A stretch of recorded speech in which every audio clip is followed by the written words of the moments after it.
નમસ્કાર ખેડૂત મિત્રો, ખેડૂત પ્રિયા ચેનલમાં આપનું સ્વાગત છે।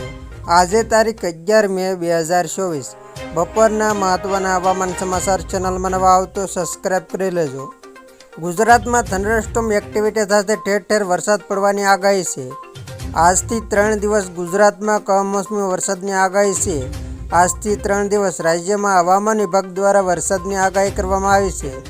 હવામાન વિભાગના જણાવ્યા પ્રમાણે પ્રી મોન્સૂન એક્ટિવિટી શરૂ થઈ ગઈ છે। રાજસ્થાન ઉપર 2, મધ્યપ્રદેશ ઉપર 1 અને એક સિસ્ટમ અરબ સાગર ઉપર સક્રિય થતાં ગુજરાતમાં વરસાદ આવશે। રાજ્યમાં કાળઝાળ ગરમી વચ્ચે કમોસમી વરસાદની આગાહી છે। 11 થી 13 મે સુધી રાજ્યમાં વરસાદ રહેશે। 11 મેના રોજ નર્મદા, તાપી, ડાંગ, વલસાડ, દમણ, દાદરા નગર હવેલીમાં પવન સાથે વરસાદની આગાહી છે। તો 12 મેના રોજ અરવલ્લી, સાબરકાંઠા, દાહોદ, છોટાઉદેપુર, નર્મદા, તાપી, ડાંગ, વલસાડ અને દમણમાં વરસાદની સંભાવના છે। તો 13 મેના રોજ સુરત, નર્મદા, દાહોદ, વલસાડ, નવસારી, દમણ, દાદરા નગર હવેલી અને સાબરકાંઠા જિલ્લામાં વરસાદની સંભાવના છે। રાજ્યમાં કાળઝાળ ગરમીથી લોકોને આંશિક રાહત થઈ છે। ગુજરાતમાં એક જ દિવસમાં તાપમાનમાં 1.5 ડિગ્રીનો ઘટાડો થયો છે। સુરેન્દ્રનગરમાં 42.1 ડિગ્રી જ્યારે અમદાવાદમાં 41.7 ડિગ્રી તાપમાન થયું છે। ગ્રીન સિટી ગાંધીનગરમાં તાપમાન 41 ડિગ્રી નોંધાયું છે। આજે રાજ્યમાં વરસાદની આગાહી છે। ઉત્તર તરફ સાગરમાં સાયક્લોનિક અસરના કારણે ગુજરાતમાં પ્રી મોન્સૂન એક્ટિવિટી શરૂ થઈ છે। રાજસ્થાનમાં પણ સક્રિય થયેલા સાયક્લોનિકની અસર ગુજરાતમાં વરસાદ લાવશે।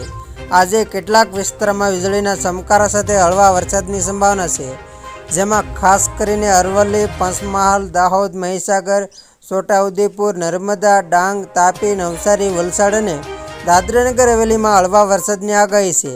આમ આગામી 7 દિવસ રાજ્યમાં પ્રી મોન્સૂન એક્ટિવિટીના કારણે વરસાદની સંભાવના વ્યક્ત કરવામાં આવી છે। હળવા વરસાદને કારણે રાજ્યમાં ગરમીમાં ક્રમશઃ ઘટાડો થયો છે। અંબાલાલ પટેલની આગાહી મુજબ 11 થી 14 મે વચ્ચે ઉત્તર અને મધ્ય ગુજરાતમાં આંધી વંટોળ સાથે વરસાદની આગાહી છે। 11 થી 14 મે વચ્ચે હવામાનમાં પલટા બાદ ફરી 20 મે બાદ ગરમીમાં વધારો થશે। તો ઉત્તર ગુજરાતના ભાગોમાં તાપમાન 44 ડિગ્રી સુધી જવાની આગાહી છે। આમ રાજ્યમાં આવનારા 20 દિવસોમાં ભારે ગરમી અને કમોસમી વરસાદની આગાહી છે। જોકે 7 જૂનથી સાગરમાં પવનો બદલાતા ફરી વરસાદ આવશે। 8 થી 14 જૂનમાં આંધી વંટોળ સાથે વરસાદની શક્યતા છે। 17 જૂન બાદ ભારે આંધી વંટોળ સાથે વરસાદ રહેશે। જેઠ વધમાં શ્રાવણ પંચકમાં વરસાદ થાય તો સારા વરસાદ થવાની શક્યતા છે। આ બાદ ગુજરાતમાં ચોમાસાની એન્ટ્રી થશે। તો ખેડૂત મિત્રો, આ હતા બપોરના મહત્વના હવામાન સમાચાર।